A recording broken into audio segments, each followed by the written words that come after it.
পাওয়া যায় না গরু না খেলে। এটা আদি কোরআন ছিল, সেই কোরআন বদরের যুদ্ধে পুড়ে ছাই হয়ে যায়। জেনে রাখো, ইতিহাস আমার কাছে আছে, পিতে হিটলার লেখার ইতিহাস আমার কাছে আছে। এবং তারপরে 27 জনের শয়তানের দল মিলে এই কোরআন লিখেছে এবং বারবার এই কোরআনের মধ্যে এমন এমন জিনিস ঢুকানো হয়েছে, বাচ্চাদের শেখানো হচ্ছে, এ মুসলমানগণ অমুসলমানদের যেখানে পাইবে সেখানে বন্দী করিবে, নির্মম ভাবে হত্যা করবে। কোরআনে লেখা, আমার কাছে আছে কোরআন। ওরা চ্যালেঞ্জ করুক, আমার কাছে কোরআন আছে, এটা আজের কোরআন। ওই কোরআন পাওয়া যায় না গরু না খেলে। 21,000 টাকা বিল হয়েছিল কানিভাল নার্সিং হোমে, সেই টাকা আমি দিয়ে বাংলাদেশ থেকে কোরআন কালেকশন করেছি। আমি জানি না সেই কোরআন কার কাছে আছে কিনা। পরিষ্কার লেখা আছে, হে মুসলমানগণ অমুসলমানদের যেখানে পাইবে সেখানে বন্দী করিবে, নির্মম ভাবে হত্যা করিবে। এই কোন ধর্মগ্রন্থে, সে হিন্দু ধর্মই হোক, সে মুসলিম ধর্মই হোক, সে খ্রিস্টান ধর্মই হোক, কোন ধর্মগ্রন্থে যদি এই জাতীয় কথা লেখা থাকে, আমি সে ধর্মগ্রন্থ ভরে প্রস্তাব করি। সে ধর্মগ্রন্থ আমি যখন তখন কুড়িয়ে ফেলতে পারি। মানবতা বিরোধী সেই ধর্মগ্রন্থ। এইভাবে শিক্ষা দিয়ে আজ বাংলাদেশে হিন্দুদের উপর অত্যাচার করা হচ্ছে, মা বোনদের উপর অত্যাচার করা হচ্ছে, দীপু দাসের জ্যান্ত পুড়িয়ে মারা হলো। এটা কোনো মানবতার কাজ? এটা কোনো ধর্মের কাজ?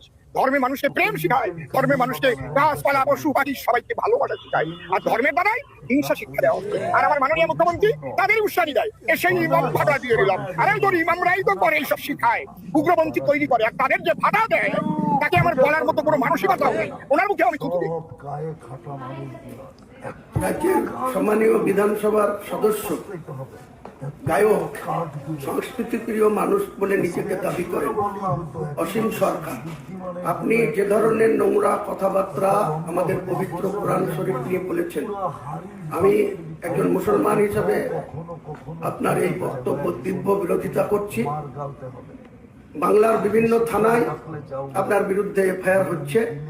আমি রাজ্য প্রশাসনকে বলবো অবিলম্বে রাজ্যের শান্তি শৃঙ্খলা বজায় রাখতে এই সাম্প্রদায়িক কথাবার্তা বলা, মুসলিম সমাজের পবিত্র কোরআন নিয়ে এই যে মন্তব্য করা, এর বিরুদ্ধে যথাযথ ব্যবস্থা নিন। তা না হলে আমরা মুসলমান সমাজের কাছে ডাক দিব, এই অসীম সরকারকে যেখানে পাওয়া যাবে সেখানে তাকে এই কথা প্রত্যাহার করার জন্য মুসলমান সমাজের মানুষের যথেষ্ট শক্তি আছে। সেই শক্তি যেদিন অসীম সরকারের বিরুদ্ধে রাস্তায় নেমে প্রতিবাদ হবে